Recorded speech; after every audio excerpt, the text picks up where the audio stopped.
Get started. Y'all ready? All right, cool. So we're streaming, live streaming. I'm going to pretend like there's an auditorium somewhere in the U.S., thousands of people listening right now. Maybe that made me even more inspired. Yeah, yesterday we had a live stream, and then I was on my best behavior. And the very end of it, I was like, "How many do we have online?" He was like, 0. I was like, it's okay. Trial run for today, the big auditorium, imagine. Okay, this is titled Collaboration with Accountability. Practical steps for effective group work. This is going to be practical. It's also, there's going to be a lot of kind of theory that you're going to have to chew on. Probably go home with asking yourself a lot of questions. Not just about grouping, but also about grading. And also about assessment. Because assessment and grading are actually separate things.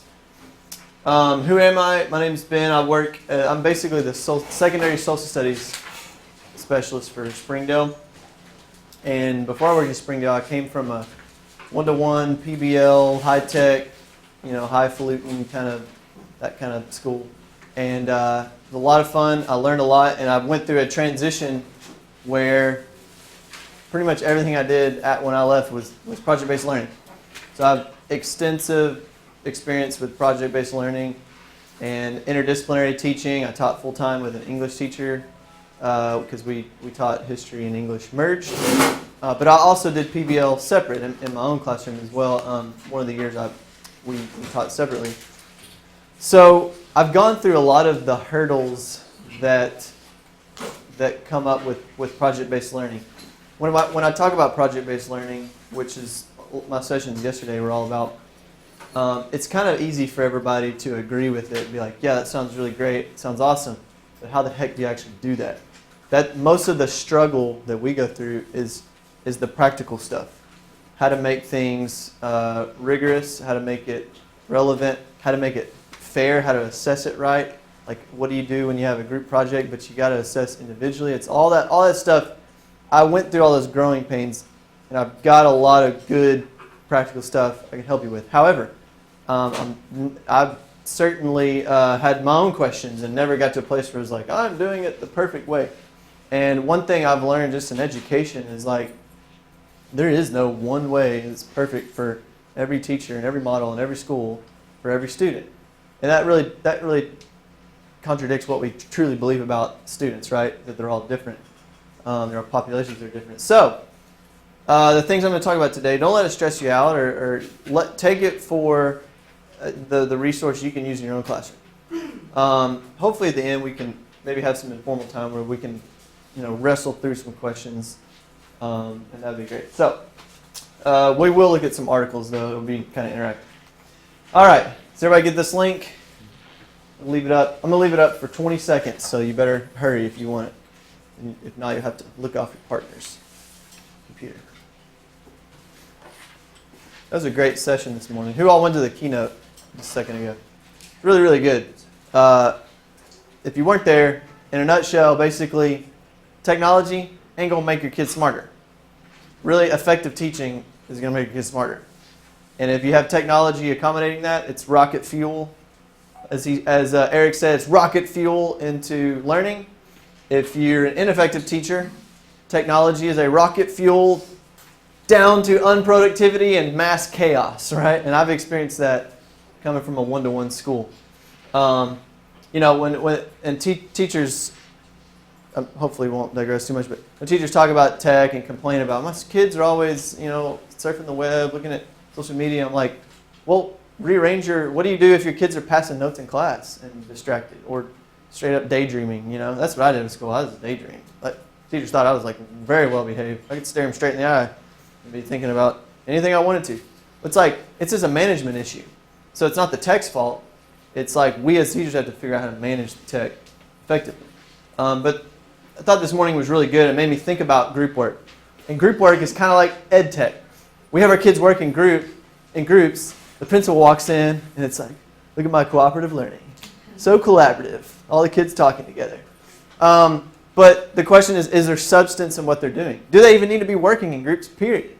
Why'd you put them in groups? Don't do it just for the sake of putting them in groups. Just like you shouldn't have your kids work on a computer just for the sake of working on a computer. Everything needs to be strategic. We have to think through those things. All right, so I have a few memes that really captured a lot of times my emotions about group work. All right, I love this one. Group work. Let the fun begin. Not. More like let the chaos begin. This is my favorite one. Okay?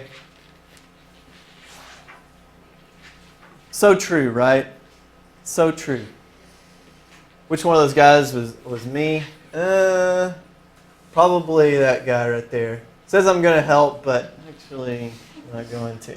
But this describes like every student, right? It always ends up being one guy or one gal that does all the work.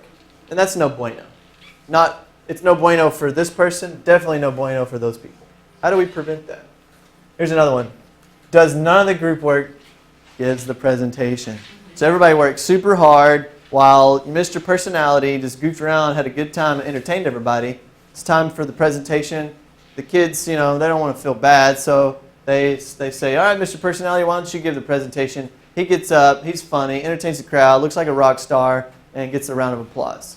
Did he learn anything? No, he probably didn't learn jack squat. Is it his fault? That's the question you got to ask. Is it really Mr. Personality's fault? Or was he put into a system and a structure that actually you facilitated that allowed that kind of craziness to go on? Something to consider. All right, this is one of my favorites too. Didn't finish your lesson plan, your prepping, or you got crazy stuff going on at home. Your air conditioner broke. Your dog ate the couch, and you got all this craziness you're working on. So it's like, all right, guys, group assignment. We're going to jigsaw, get on the interwebs, and just go after it. Yeah. So sometimes group work, we use it to save us. All right, now this was me all through high school, all through school and college. Group work, guys, I have terrible handwriting. You guys are going to have to write it. That was always me, because I do have terrible handwriting. And the times I did write, people were like, oh, we're never going to have you do any of this project again. Okay, so we're going to jump start straight into some content reading. We're going to need to be efficient. But basically what I want you guys to do is get in groups of 3 and 4. You have 30 seconds to do that. Start now. I don't care how you're seated, just find partners 3 to 4.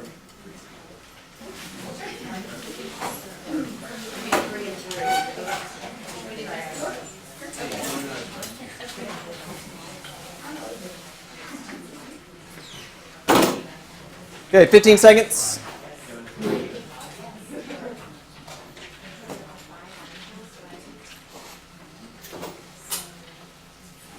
All right, 3, 2, 1. Okay, what you're going to do? You have a group of 5 articles. There's 3 to 4 people. You're not going to get through all of them, but basically what I want y'all to do is all pick an article just by the title you're most interested in. So you'll get through 3 or 4 of them. Each person selects a different article. You're going to get 10 minutes to read it, and then what you're going to do is just write a short, bulleted list of key points. Okay, you're summarizing for your partners, and you're going to share with them not only your bullet points, but maybe a big takeaway for you personally. If you don't have a takeaway and you're like, this was really lame, just tell them that. Or if you're like, I know all this and I'm awesome, then that's cool too. And then lastly, you can voice any question or concern that maybe that article raised in your mind. Okay? So I think since we're fast readers, right, I'm actually going to give you 8 minutes to do that. All right? Are y'all ready? I'm going to set a timer. So while the teacher's setting the timer, you can go ahead and get started.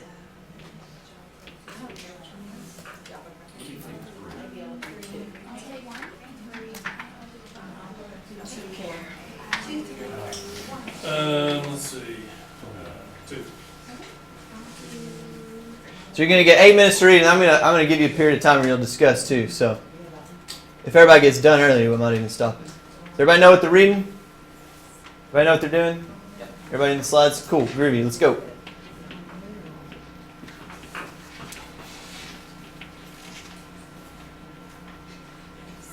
If you need to look back at the directions, let's go to those slides. Bulleted list of main points, biggest takeaway, question or concern you have. After 8 minutes, you'll share with your group members.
Okay, you have about 2 minutes left for the reading period. If you're done early, feel free to browse one of the other articles.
Okay, I'm going to reset the timer to 4 minutes. Even if you're not done, that's okay. You're going to share what you have. Remember, main points, your biggest takeaway, a question or concern you have. I'm going to give you, if you heard before, you'll have 1 minute each because you're going to get 4 minutes. If you have less than 4 people, you're just lucky. Well, you should have a more profound discussion because you have extra time. So, you may begin.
Monitor progress, time, and noise. Basically, each time this level of individuals, like he has a small or structure. They listed some places that are going to the levels in classes. So working with students that Last have time worked was in if they use to create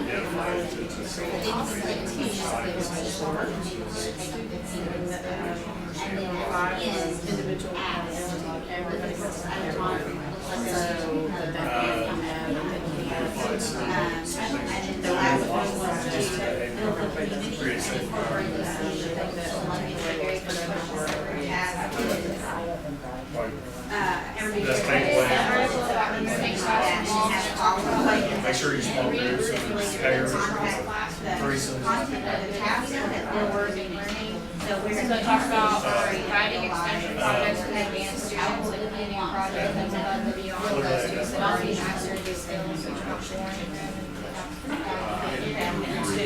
Research students based on standard deficits. Inspired standard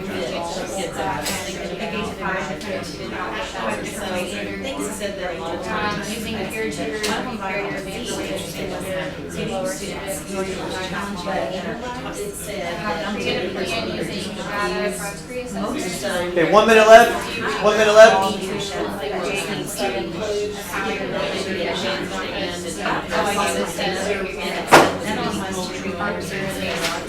And creative plans to talk to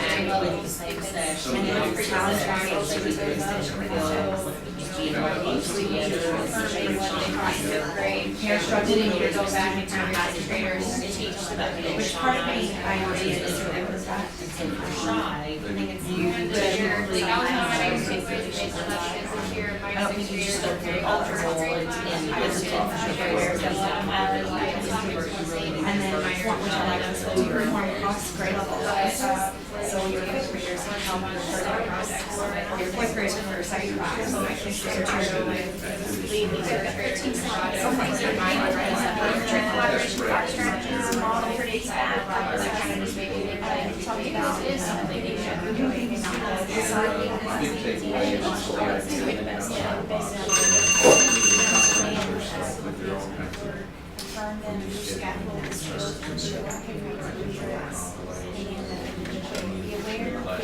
Okie dokie.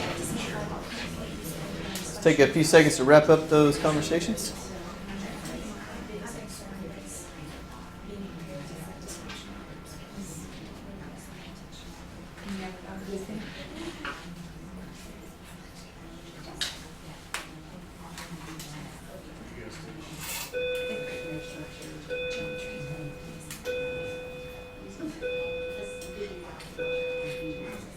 Okay, excellent. So, hopefully you got some nuggets of knowledge out of those articles.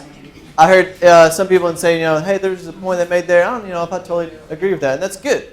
It's good to interact with this kind of stuff. Chew on it, wrestle with it. And because there's different ways of looking at it and may not work always in your context.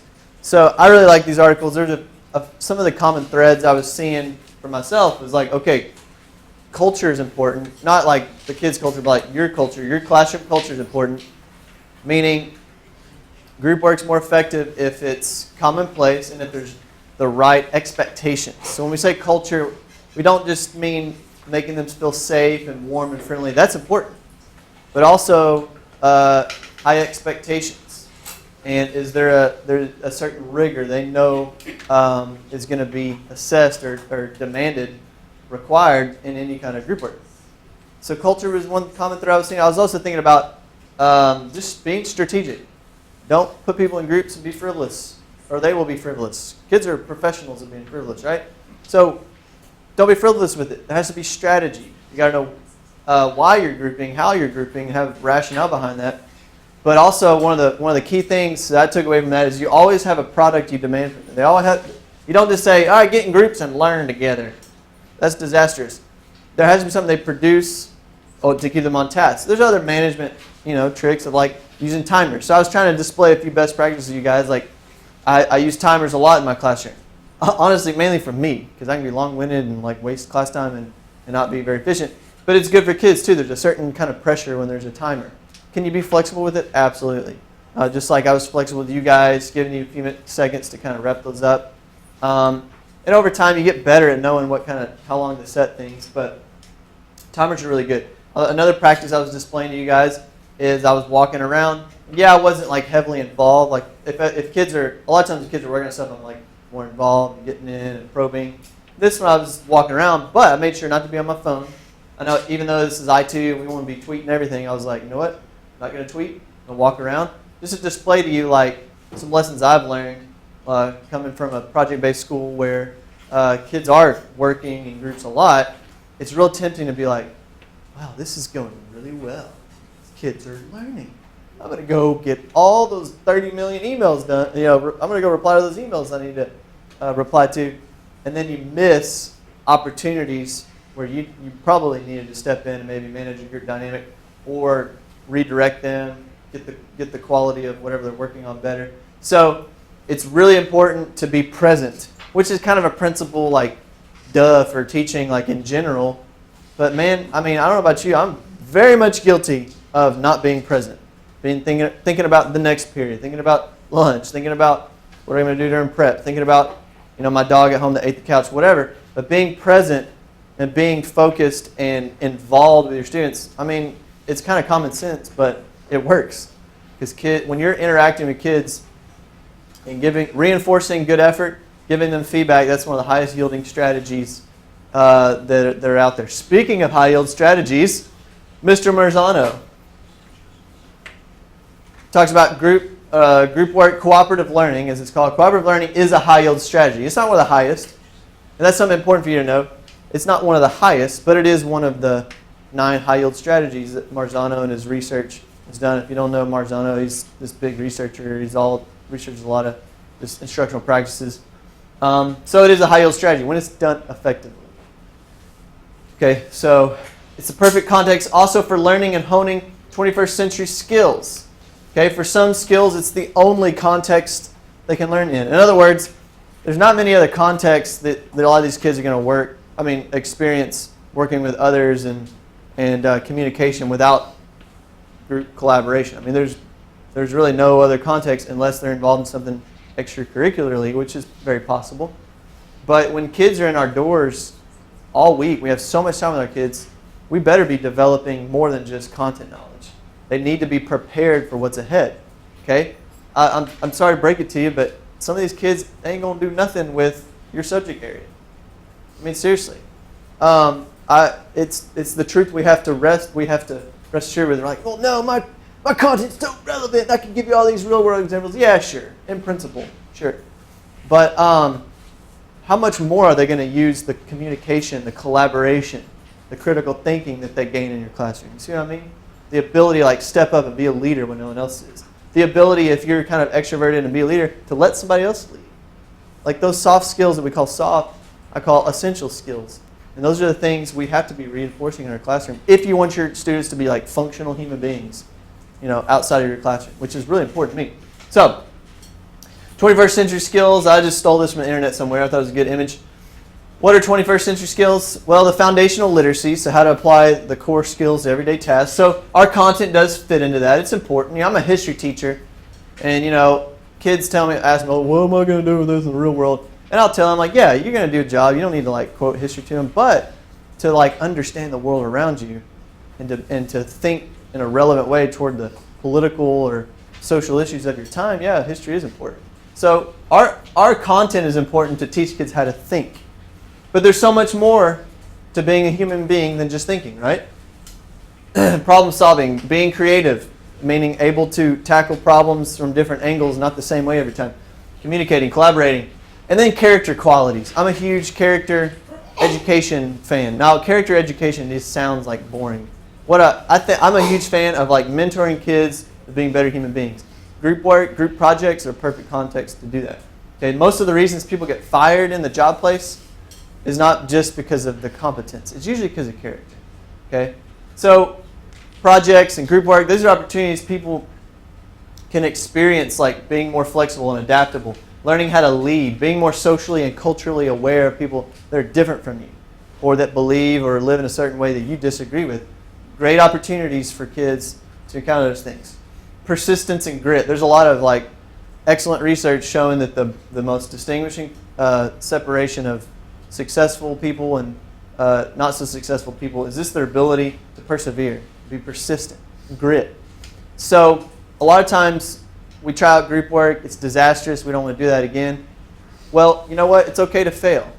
We need to provide our students the opportunities to push through that. You need to provide yourself the opportunities to figure out better ways to do group work. So, requirements for assigning a group project. So again, this is about group work, but it's kind of like group projects. So I've kind of like just meshed it all together.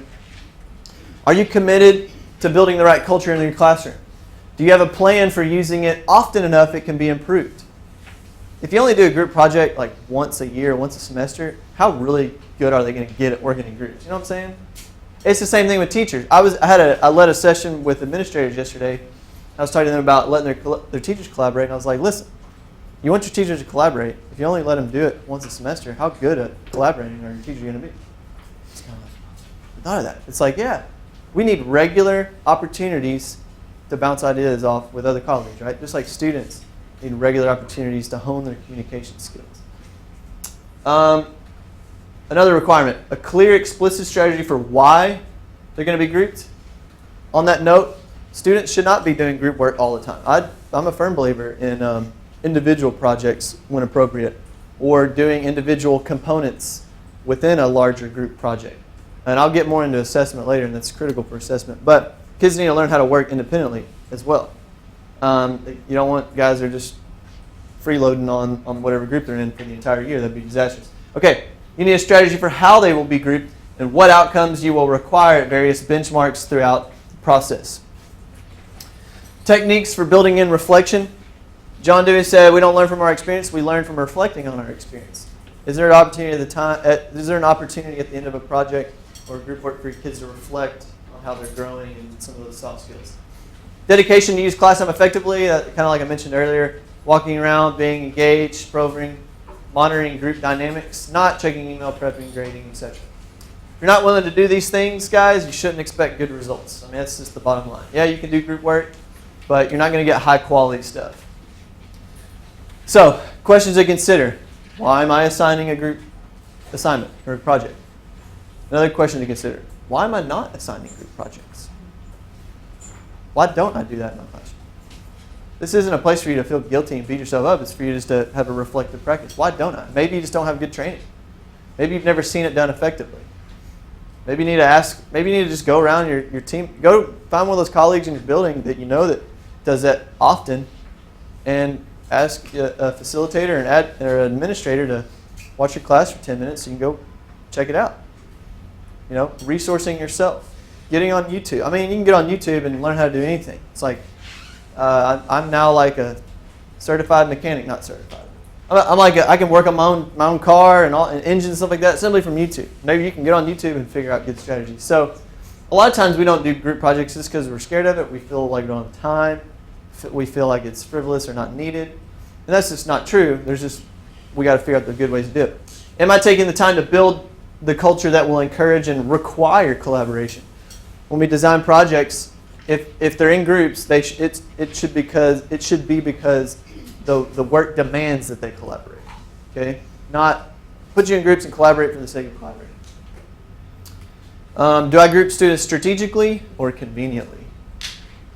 Do my grading practices hold students accountable for their learning as well as 21st century skills?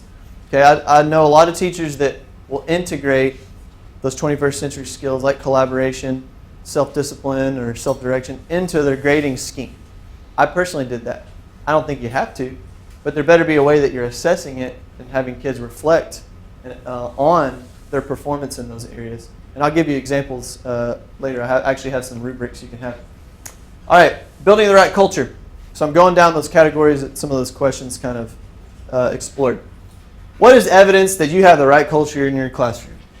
It's respectful, not just between students and the teacher, but between students and students. It's friendly, it's open and honest, collaborative, it's creative, there's high expectations. And that's just not feel-good stuff, that's like research-based. Like students learn better in those kind of environments. You learn better in those kind of environments as an adult. I mean, think about your faculty. Does your faculty have that kind of culture? You know, if it doesn't, that's something to consider. Like, man, how can we have these components in our faculty? Because you're going to learn better, you're going to perform better with that kind of culture. There's good grammar. Don't be rushed and end up ignoring the modeling necessary for effective group work and communication. Create opportunities for students to get over the awkwardness and communicate their thoughts to each other.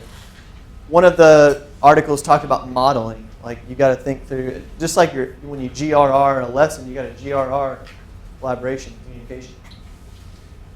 Use group agreements or group contracts for students to define roles, responsibilities, and expectations. So this is a big popular thing in PBL where if you're going to put kids in a group, they've got to define for each other what each other's expectations are. And my kids always did a group contract. Always. No ifs, ands, or buts. Unless it was just like a lesson and they're just getting in groups for a lesson. But if they're doing a group project where they're going to be working together for a couple weeks or longer, they always did a group contract.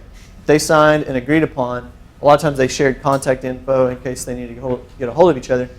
And this was them communicating to their peers, I expect you to pull your weight. I expect you to not do all the work. I expect you, to communicate in a polite way.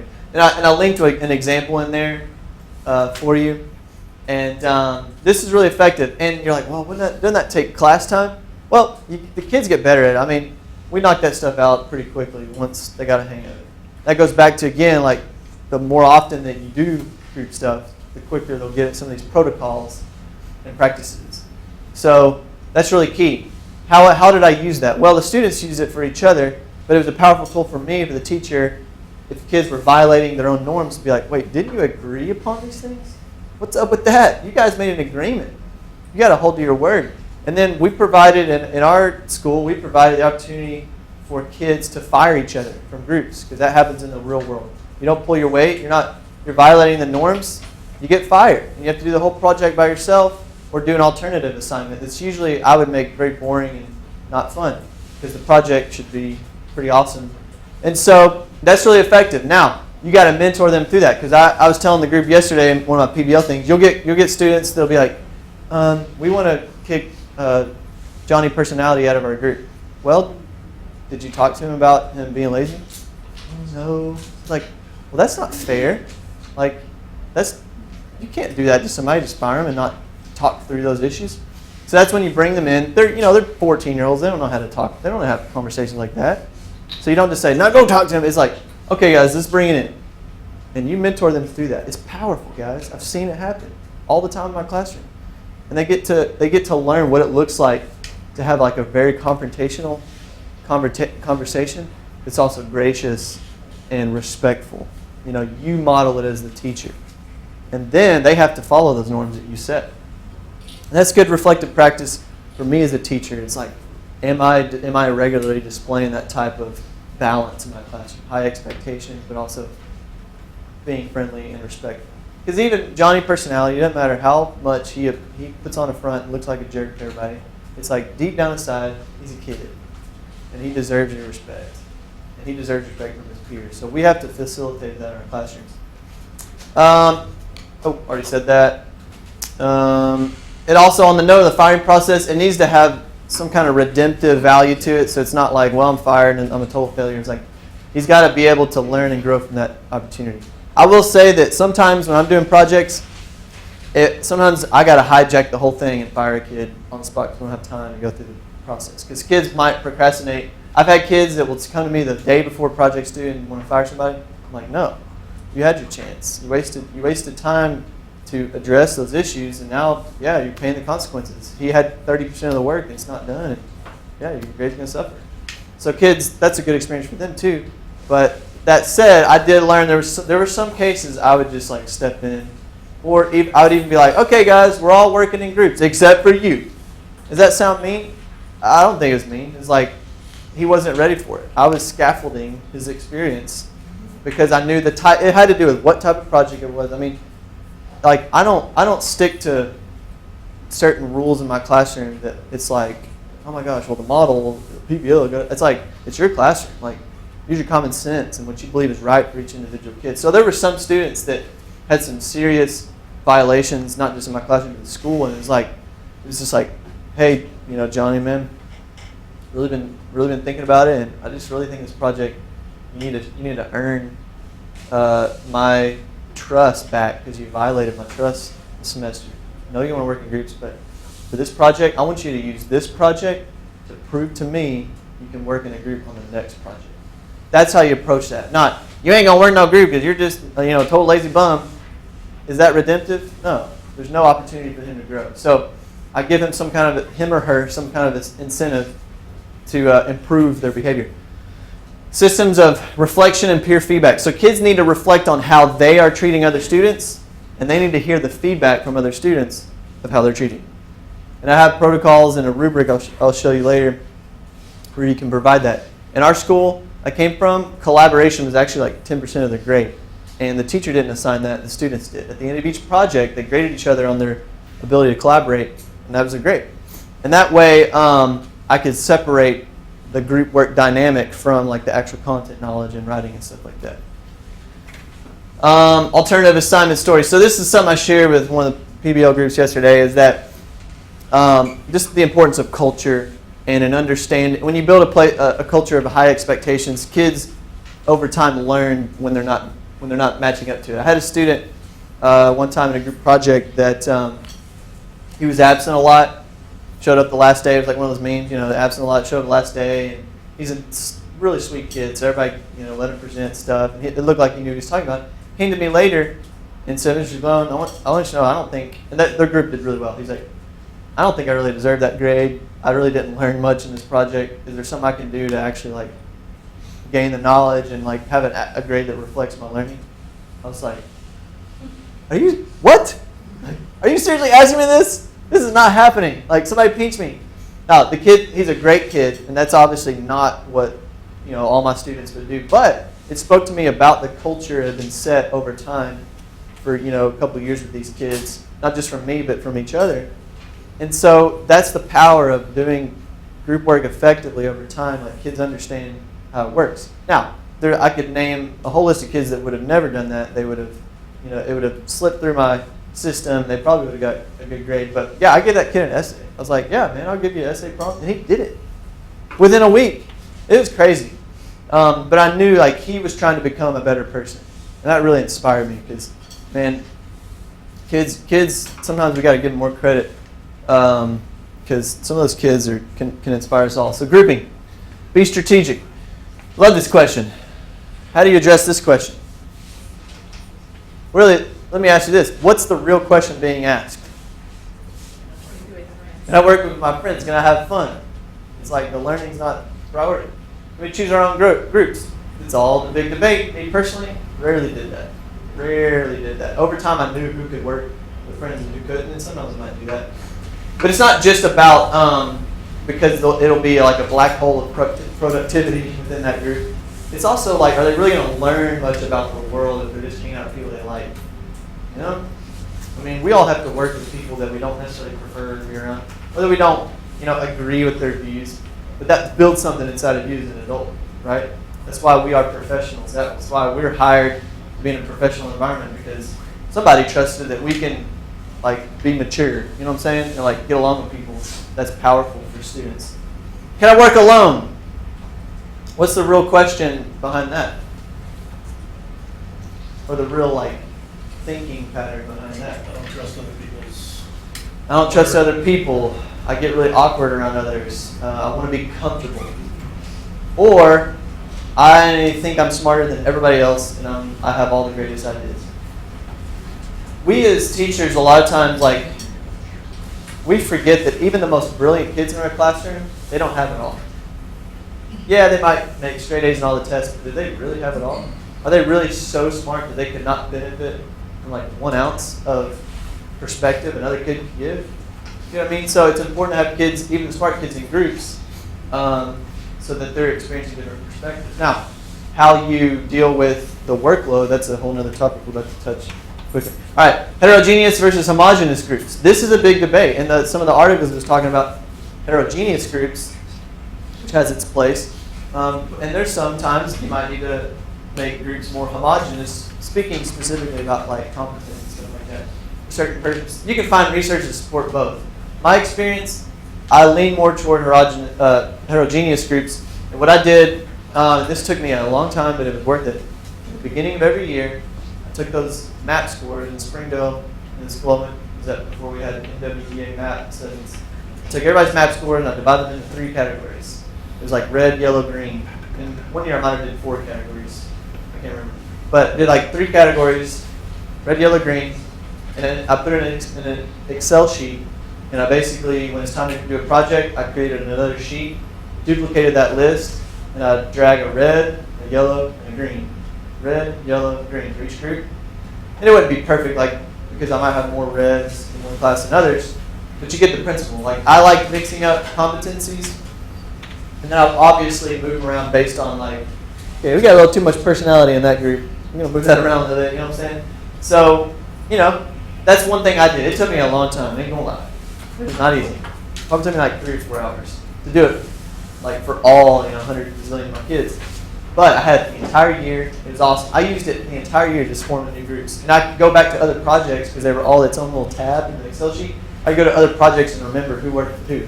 So then when students would be like, I never get to work with so-and-so, I'd be like, psh, nope, let me check my Excel sheet. Actually, you did. Or, hey, I've worked with so-and-so like 3 times. And I look at them like, hey, you did. Let me mix it up some more. So sometimes that happens. There's a lot of, guys, there's so many protocols for you to mix it up, though. If you don't even want to do that, there's ways of, like, getting everybody in a line with their birthdays, or height, or, favorite color, and just mixing it up randomly is fine. But I like that personally. It depends on the project if I would let them go in a homogeneous group. Using data, talk about that. Group size, 2 to 4 or 3 to 4 is a sweet spot. There's a lot of research that says after 4 people, productivity spirals down into oblivion. There's a lot of times it's not enough for all 5 to contribute to. I like even 3. 3 to me is like perfect spot. Sometimes 2 is really good if you again, they're not buddy and they can work well and handle it. There was a few times I would have 5 people in a group, and it was if I had an extremely low student that, if you split the workload into 5 parts, that small part is probably all they could handle. Sometimes I would do that. Or if they needed to be paired with somebody that really tutored them well and was a good advocate for them, maybe socially, not just helping them academically. So anyway, assessing and grading. So grading is a communication tool. What are we communicating to students and parents when group products amass points for students who really don't deserve them, meaning they didn't do any work? What are we saying when group projects are visually appealing and they earn more points than those that are content rich but really ugly? This is a big no-no. If you want to see good projects, good group work, you got to determine your value system. What do you really value? It should be the key knowledge and skills. It's got to be the content. Okay, I know we want to reward students. Oh my gosh, they worked so hard. They stayed up all night with that post-report. They've got to learn some point. That ain't acceptable. So it don't matter if they lost sleep over it. If it's not you're supposed to be assessing, they got to know that. And you got to communicate that, obviously, in a nice, friendly way. And you'll get parents, I can't believe you got to see, I made that post-report with her. We worked so hard. And it's like, hey, here's my rubric that I gave at the beginning of the project. Here are my expectations. Kids knew how it was weighted. So don't give all those creativity points to make kids feel good. Oh my gosh, that is disastrous. You're basically saying you don't really have to learn. You can just make it pretty. That's cool. Bad value system you're teaching through your grading system. What are we saying when students consistently fail summative assignments yet still pass the class because they did all their homework? So I'm kind of bringing in this whole debate about participation versus competence. We got to think strategically about our grades. Let me put it in these terms because I know this debate can blow up. We don't have time to talk about that because the number one concern is, well, if they don't do all the assignments with homework, how are they going to learn? Or if they don't do those, how will they do well on the test? Well, let me put it this way. Yeah, you can give them homework, and it should be they should be expected to do it. Why? Because you told them to. It's a management issue, not a grading thing. You told them to. It's insubordination. If you're in my class, 50 minutes, you're not doing the assignment, that's insubordination. That's not, well, I'm just going to dock you points. So let me put it this way. If a kid can do all this homework, fail every single test, and pass your class, what are you communicating about your tests? What are you communicating about your tests? If they can fail them all and still pass your class because they did all the homework,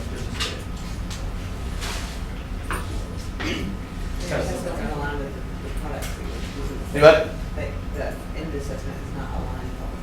It's not aligned. It actually doesn't matter. So I'll hear teachers say the same thing. I need them to do all the homework to do all the tests. And I hear the same teachers say, kids don't even know how to study for tests these days. Well, that's because your tests don't have any teeth. It's you've got to take away those menial grades and use the homework for what it's designed to do. What is homework and classwork designed to do? It's a formative assessment to know where they're at. Okay? So I've learned when you move towards standards-based grading, when you move towards more projects and more performance-based stuff, you'll find yourself grading less, but you'll actually be using the data more effectively. So let me give you practical what system I use. I use a checklist, basic, proficient, advanced. I have kids working on stuff. By the end of the period, I got to check it off and look at it and know where they're at. I don't grade it, line by line, make sure they completed it. To me, that's a waste of time. I don't have time for that. I've known teachers, honestly, not to hurt anybody's feelings, I see it a lot in middle school. They'll grade everything that the kids spit on. And it's like, I don't know how you had time for that. They work so hard just grading everything. I'm like, look, what you need to know is, do they understand the concept or not? Not did they finish the worksheet. So I go with the checklist. Every group's got to check in, or I go to them at the end of the period. I check where they're at individually, and where is the group. And then if I didn't get time to do that, we'll bring it back the next day. If kids aren't done, I'll say, you better finish that because I'm going to be checking it out tomorrow. And then you have hard data that you can say, okay, so-and-so's not getting it. That's an RTI moment.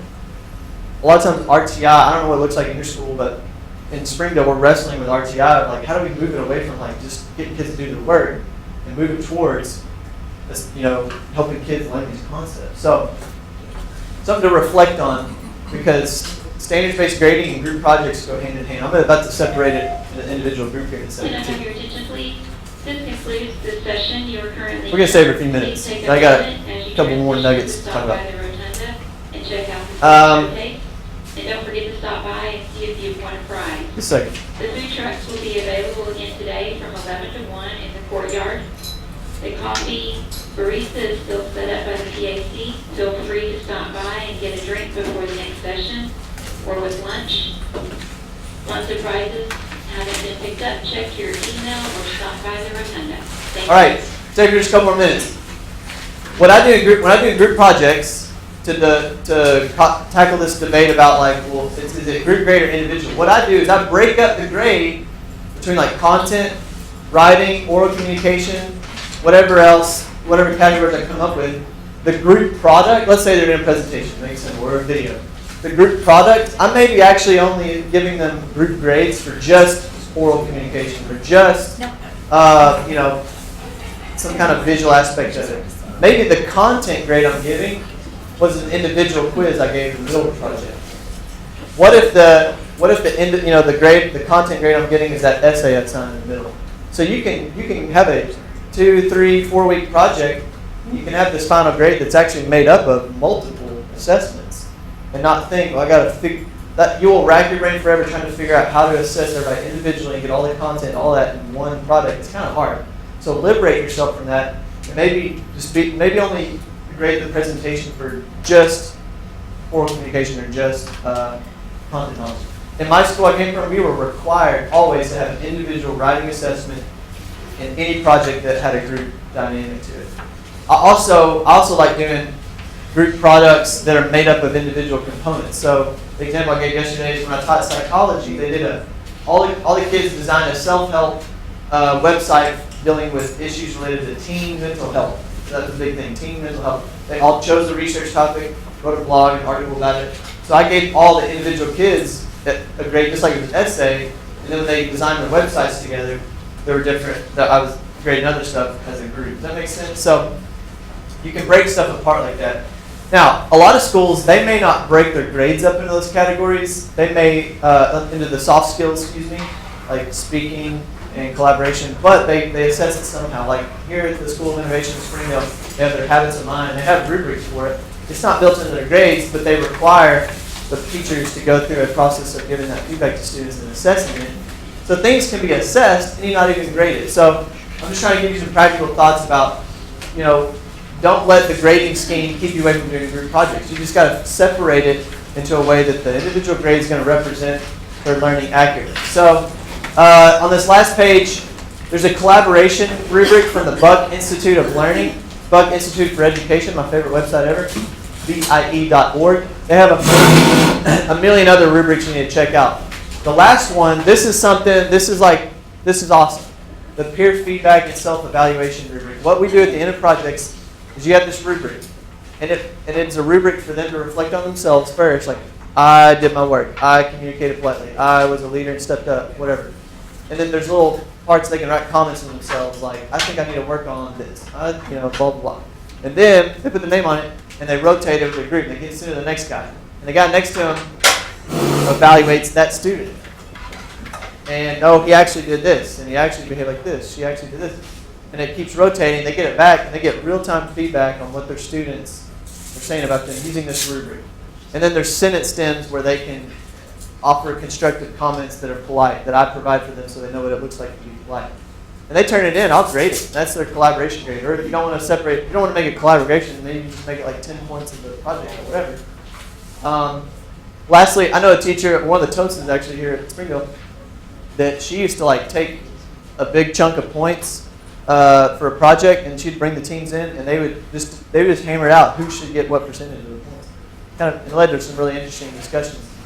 So check those links out. They're really handy on building culture and high expectations for group work. If you have any other questions about that or projects, you can shoot me an email. It's at the beginning of that PowerPoint.